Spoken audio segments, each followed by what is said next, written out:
what is chiropractic and what can you expect from chiropractic care. Chiropractors are basically have a 5-year degree, doctorate from chiropractic college, kind of like how a dentist has a degree and a medical doctor has a degree from the colleges.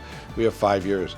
And in those 5 years, we learn all about the biomechanics of the body, the nutrition, movement, the physiology, the physical therapy part, a lot of different topics, anatomy, you name it. It's pretty similar to med school. So we're using mostly our hands to fix them.